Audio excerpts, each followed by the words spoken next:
And today I'm going to read for you an article written by Muslims. And the title of the article is Four Reasons Make Us to Convert to Islam. Now, I have a link for this article in case you want to read it in details by yourself. You see, always we share so people they can get the whole image and we are not misquoting or saying something is not there. So the whole point of this, when a Muslim he make an article, the question is, what is the purpose of this article? Is it to explain something to me I don't understand? Is it to tell me something about something, let us say, uh, people they think it's wrong but it's right, or what the purpose of the article? We will read together and see what is exactly the Muslims try to accomplish by writing those articles. In the same time, it's very important, when anyone write about anything, to examine how truthful what this person is saying. It's very important because, not everything you see in the internet is a truthful. And I think all of you are mature enough to know this already. It's not like I'm telling you a news you don't know. In the internet, everybody can say whatever he wish. And the point is how you can prove it for me. So in front of us here, we have an article, as you see, and they have what it looked like a European woman, and maybe she is a convert Muslim, using her image to tempt you and make you believe Islam is good, specifically for women. Convert to Islam, always a person to achieve God's love for loving his guide to life, the Quran and the authentic teaching of the Prophet Muhammad. I'm so happy that they said that.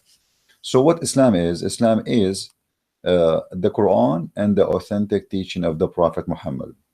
But what I find it funny, it says here, converting to Islam allow the person to achieve God love by following his guide to life. I mean, I don't see Muslims achieving anything except bloodshed everywhere. In the last week, if you go right now and search in Google, how many suicide bombing happened in the name of Allah? How many school was burned in Afghanistan? By the way, the Muslims these days, in the last almost 9 months, they are targeting schools in Afghanistan and Pakistan. And the reason for that, those schools are not teaching about Allah as they accept. They are teaching, it's a Muslim school. But just because they don't teach the way they want, we burn them, we kill the students. So achieving the God way, and what they inserted the word love by following his guide. That's interesting. Soon we will show you how you can achieve God. Many articles explain how it's easy to convert to Islam. And here I have a question: why it's so easy to convert to Islam? I mean, this is a really stupid statement to say.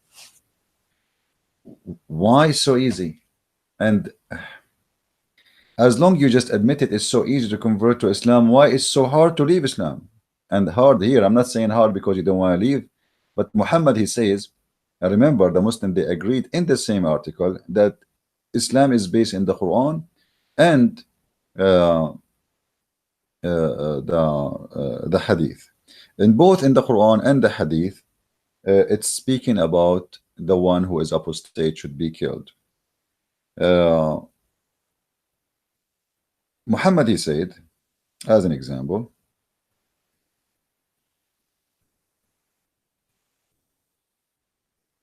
من بدل دينه فاقتلوه.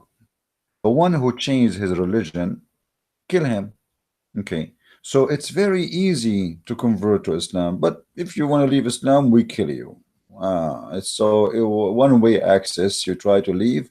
Now I wonder here, what is the love of Allah? I mean, it's just a second ago in the article you were saying to me, achieve the love of Allah. Allah is so loving to the point, if you don't want to be praying to him, he executed you immediately by what? By the hand of the Muslims.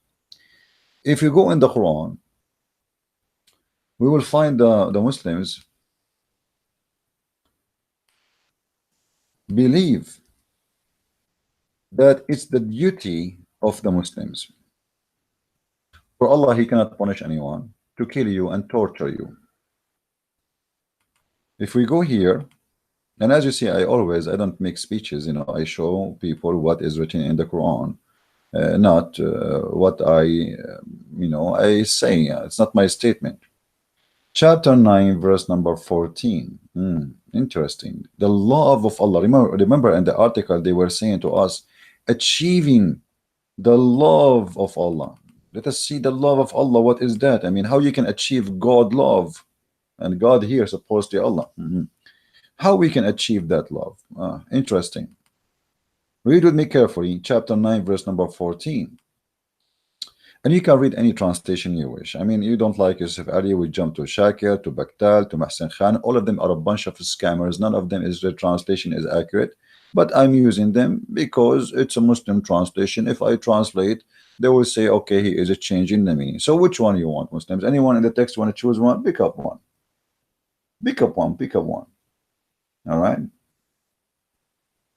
All right. Please, guys, invite your friends, because for some reason Google is giving wrong timing. I scheduled it for now, but it's giving like it's not even going to start. So many people did not receive the notification for the broadcast. So please invite your friends and let us get people here. Let us start with Yusuf Ali.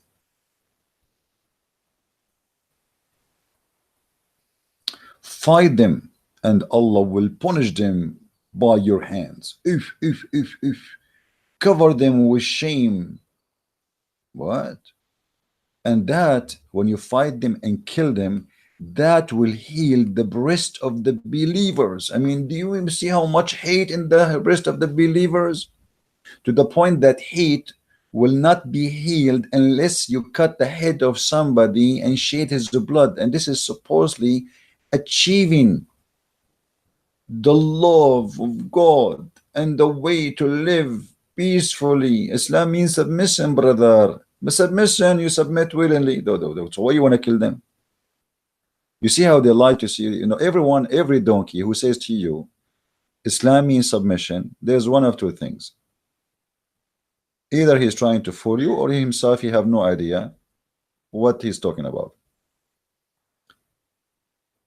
Islam never meant to be submission, and the Quran is full of verses showing that Islam is about to surrender. Muhammad, he sent letters to the three kings saying, Aslim Taslam, surrender or I will kill you. Surrender, you will be safe. So, and we can show tons of verses in the Quran, and here we go in front of you.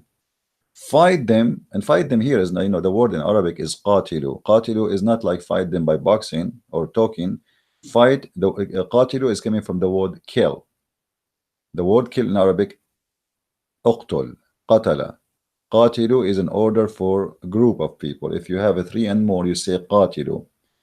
So qatilu those people, and Allah, he will punish them by your hands. No, Allah, why Allah? What kind of God? This God, he cannot punish us by his hand. I mean, why he need a Abdul to commit suicide bombing? Because Allah is a fake God. If Allah is a true God, he can punish any one of us, including me. I mean, what a stupid religion. Muhammad, he is trying his best to seduce you, tempt you to go and die for his sake, but he is the last one to be in the front line. If you go and read about all the wars happen, you will see Muhammad the coward is always hiding behind. When they throw rocks at Muhammad and they broke his teeth, the up ones and the down, he lost almost all his teeth. Muhammad starts screaming like a baby, Ilayya, Ilayya, come to me, help me, you know. And he did not fight, he did not attack even the one attacking, because he's a coward.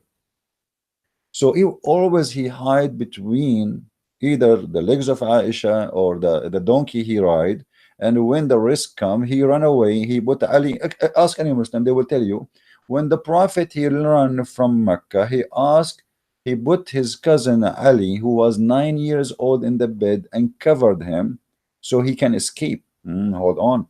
I mean, how cowardly this behavior is, to risk. If this is true, if this is a story, is it true that Muhammad, the Arab, they want to kill him, the tribe of Quraysh, his tribe, they want to kill him, and then I ask a child to sleep in my bed and I cover him by the blanket so they will think it's me? Are you telling me that Muhammad the coward is risking the life of 9 years old, the child who have no idea what's happening, by making him sleep in the bed So the Arab, they will open the door in the room of Muhammad, and they will put their sword in the dark on him, and they will think this is Muhammad. This is how coward Muhammad, and Muslims are so proud about him. And Allah is coward too. Allah, He cannot punish us, so Allah will punish you by your hands. This is why you see a Muslim Abdul from ISIS, when he kill, when he do any harm to a human being, what he say? Read with me carefully.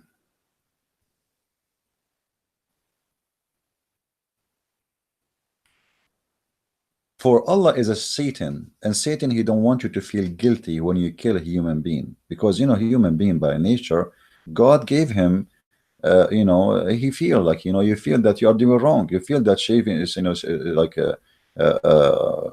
slaughtering someone, shedding blood is wrong. Even when you slaughter a chicken, you don't feel good, you know. Look what Allah in the Quran said. Supposedly the one is talking, remember Allah. This is not a Christian prince, and this is not Muhammad. This is Allah Himself, the God who we want to seek His love by. We want to achieve God love. Oh, I feel like I'm crying now. Amazing. This is amazing religion, brother. Very amazing. So how we can achieve God love? فلم تقتلوهم ولكن الله قتلهم وما رميت إذ رميت ولكن الله رمى. What does that mean? This is a very dangerous, filthy statement. Look what Muhammad, he made the Muslim believe. In order to make a Muslim not to feel guilty for killing innocent people, because all the wars Islam has have nothing to do with defending themselves. You see, the Muslims, they say we defend ourselves. It's a big fat lie. Muhammad, he sent the 3 letters. He sent his own messenger to Caesar, or let us say the ruler of the Roman, saying to him, convert or else. And you can search it right now. And he, Muhammad, he is the one who seduced his men by attacking the Roman to get the blonde girls. And yesterday, actually, with the brother Amir and the rest of 2 days ago, we talk about that. And by the way, just to remind you, today around 8 o'clock, I'm not sure of the exact time, me and Amir and his brother and you know, a bunch of guys, we will be together. We will do live broadcasting. So don't forget to join us. Actually, I put a link for his page down there, so you can click on it, because we are going to use mostly, I'm not sure if I'm going to do my broadcast. I might just do it in his channel. We will do a broadcast. It's going to be in English and German in the same time, if you are interested. So remember, when I say 8 p.m., I'm talking about Germany time. For right now, I am in Germany, as you know. So what this verse is saying here, let us read together and see how ugly this cult is.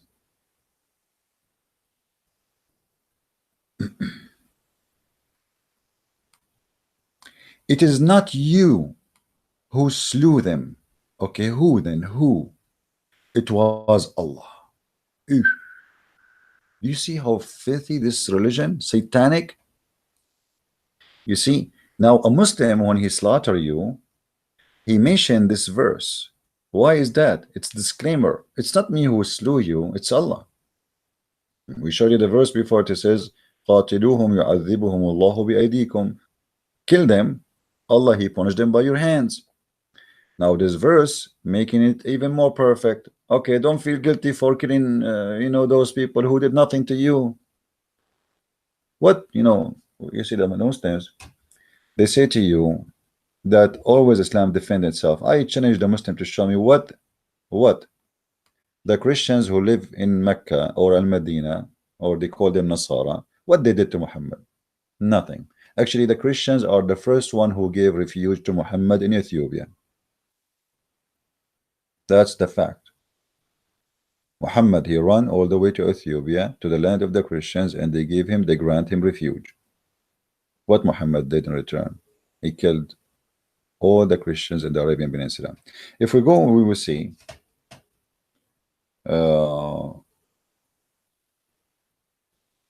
Muhammad saying the following.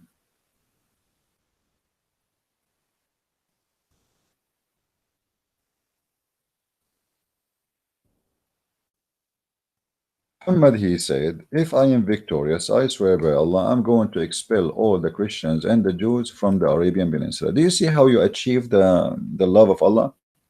You see, right now I am in Germany and I saw many Muslims walking in the street, and most of them, they are refugee. The love of Allah versus the love of Merkel. Merkel is the chancellor of Germany right now. Merkel, she said all refugees are welcome. And Merkel is not really, I mean, she is a shish kebab. She is not really a good Christian or anything. But she is welcoming all the refugees. But Muhammad, not only he hate refugees, he want to kill people who own the land. I heard Messenger of Allah saying, I will certainly expel the Jews and the Christians from the Arabian Peninsula. Why? You see, the Muslim, they speak about Islam is a religion of justice. Islam is okay. When you know, 2 days ago we saw an article. If you remember, I made a video about it. A Muslim saying singling a community is a racism. Singling what? Community is a racism. This is the logic. Okay, we'll go with it. So how Muhammad singled the community of the Christians? He want to kill them. He want to expel them, which means expel here, by the way, is you know, ethnic cleansing. But the ethnic here replaced by religion. Just because you are from this faith, we kill you, we cleanse you, we clean the land from you. If you remember when I was debating Sheikh Hisham al-Husseini, the head of the Islamic Center of Michigan, and he was a consultant for George Bush, and ABN TV, you know, this idiot in the beginning of the debate with him, he was saying we Muslims and Christians, we share a lot of things and we have harmony, we love Mary, we love Isa, all this garbage the Muslims they try to fool you with.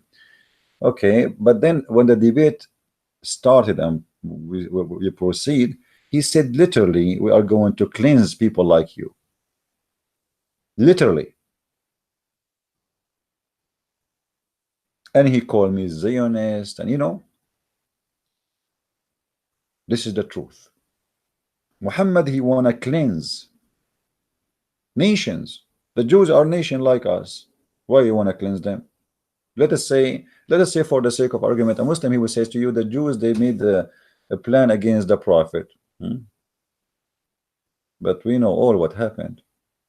And even if so, what if America right now, here we go, 9/11 happened, the Taliban and the Al-Qaeda and you know, the Muslim Abdul, they did an attack on America. What do you think of the American? They say, okay, we have to do cleansing for the Muslims. Do you agree with it? Here we see the hypocrisy of the Muslims. They have no problem with their prophet saying, I'm going to expel the Jews. And right now there's zero Christians and there is zero Jews who they are citizens in Saudi Arabia, in the Arabian Peninsula. Why? Because they cleansed them. The same as they did the cleansing for the black African in Al-Basra. If you go right now, you see during the Islamic, actually, hold on, I don't want to talk about it yet. I jumped there. I should not jump there. Hold on, because here it's speak about a freedom, as I saw in the article. A real convert tell her stories and can share their elation and etc. And there is even article that explain exactly how to become a Muslim. Thank you very much for telling me how to become a Muslim. I mean, this is the most stupid thing. Exactly how to become a Muslim. All what you need to do is to say Shahada. You witness for the devil, you are a Muslim. As simple as that. Many advantages are gained by converting to Islam. Really? Advantage like what? Let me count for you.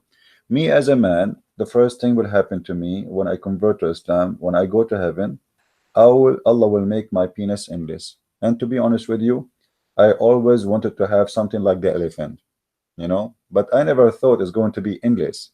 And I mean, right now I am in Germany, but imagine I am here, but the penis, Mr. Penis, is in Hulunulu, you know, or on the Maldives, all right, in the beach. Imagine you are sitting in Tokyo, Japan, and you receive a ticket because your penis caused an accident in Stuttgart, Germany. I mean, that's amazing. That's so beautiful. I mean, you will achieve a lot of things You gained a lot of things. I mean, the first thing, you will gain weight, because endless penis, that's endless weight. I don't know how heavy you will be when you have such a, size penis.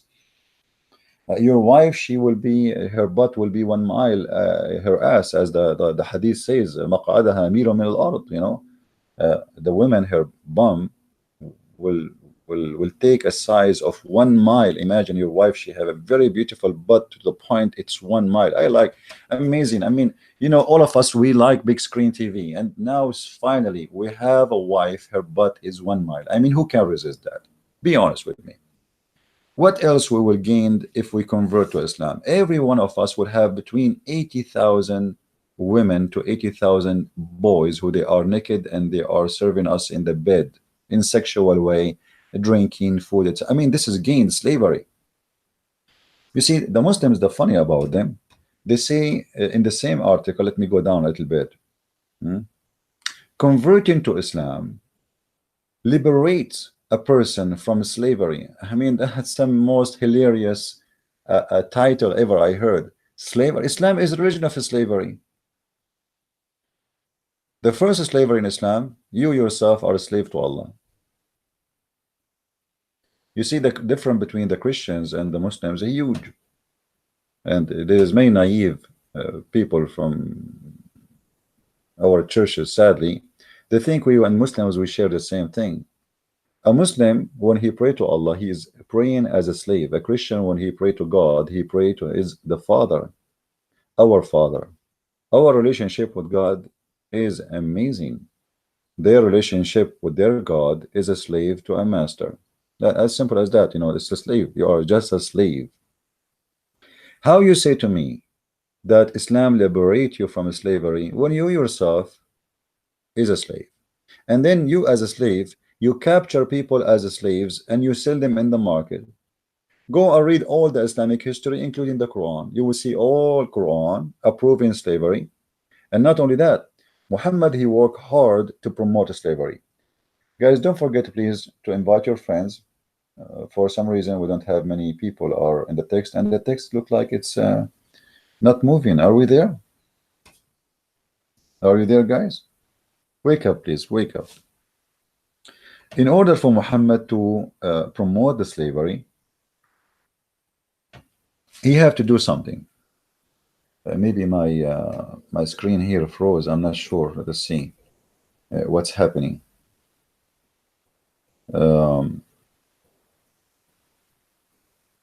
Yeah, maybe. I'm not sure really. Did my broadcast stop? No, it's not. So it doesn't make sense. For some reason, I'm trying to watch the text in my phone, but some reason it's not coming right. Let's see what's happening here. Okay. Okay, it's working, but it looked like from my side was not working. All right, thank you, guys. So Islam liberate a person. Imagine Muhammad to promote slavery. Look what he did. You see, a Muslim, he will say to you that, do you know in Islam, if you commit sin, if you want to be forgiven, you free a slave? Let us see what that is about. Is it really about freeing a slave?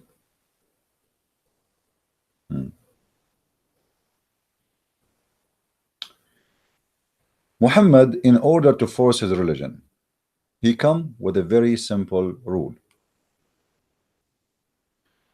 The Muslims, they love to own slaves, and Muhammad is the first example. Bilal, the Muslim, they keep talking to us about Bilal. Bilal is a Muslim. Bilal, blah blah blah. Bilal, Muhammad died, and the poor Bilal, he was a slave. And then Bilal, he went to Abu Bakr and he said, if you bought me for the sake of Allah, release me for the sake of Allah, and if you bought me for the sake of yourself, keep me for your sake of yourself, because the real owner of Bilal is Abu Bakr. And he was being given as a gift to Muhammad. So here we go. Muhammad is dead, and still, why Muhammad did not release Bilal? Any Muslim can tell us? The Muslims keep making speeches about Muhammad. Islam is against slavery. Bilal, Bilal, brother, Bilal was the slave. Bilal, he put the table. Bilal clean the dishes, Bilal carry the stuff. He was, excuse my language, I don't mean to insult this poor man, because I feel he's a victim at the end of the day, and he was forced into slavery. But Bilal was the donkey of Muhammad. He carry him, he carry his stuff, he carry his money, he carry wherever Muhammad he wanna go, he take. Bilal is the first one who called for the prayer. Do you know why?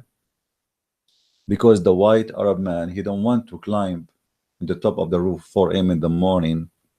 The white men are sleeping, the slaves, this is the job of the slaves.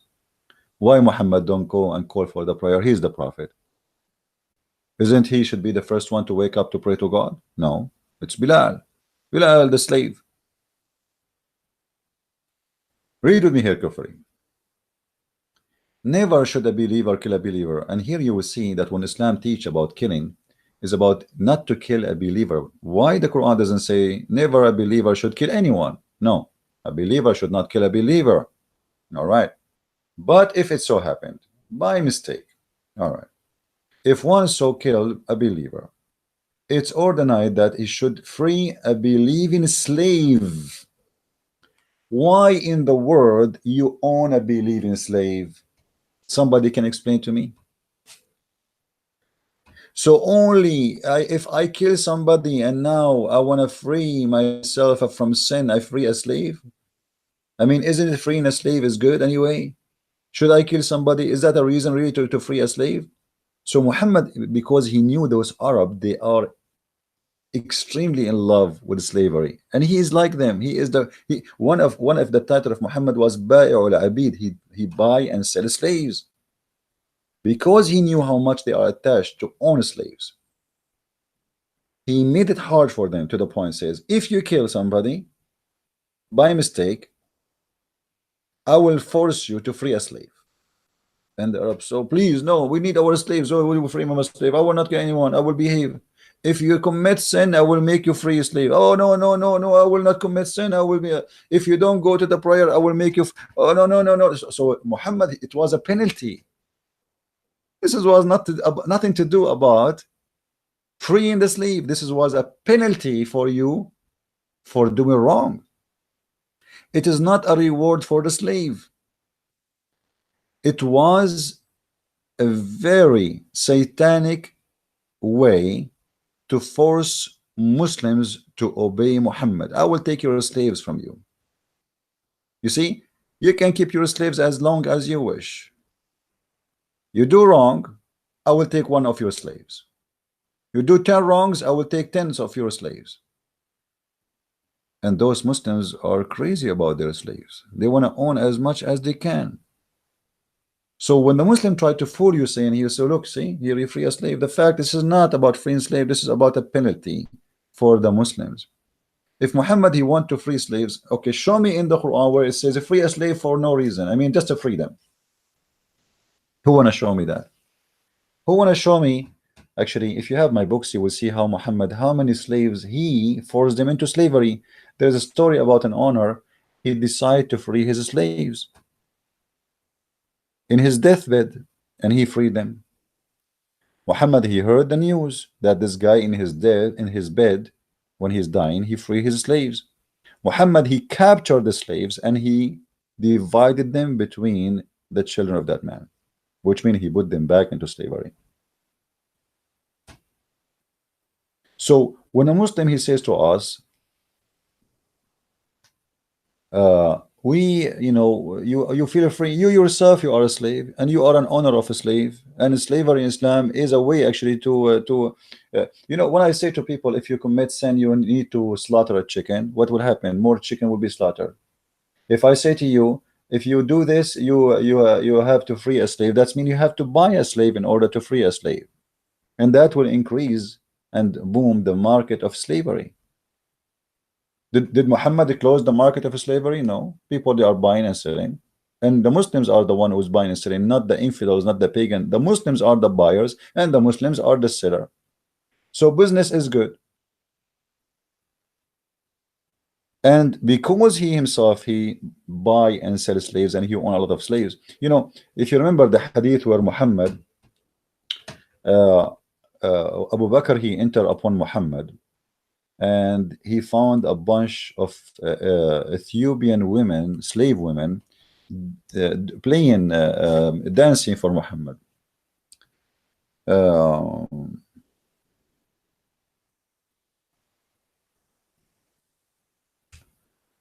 why those women are in the house of Muhammad? I mean, are they like coming from the circus and they are performing for the Prophet? Are they visiting town? They are belly dancers and the Prophet he hired them?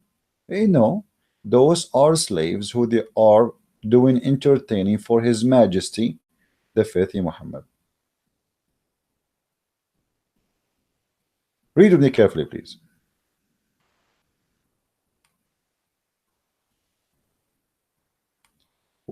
That narrated Aisha that once Abu Bakr came to her in the day of Eid al-Fitr or Eid al-Adha. While the Prophet was with her, there were two girls, singers, with her singing songs of the Ansar.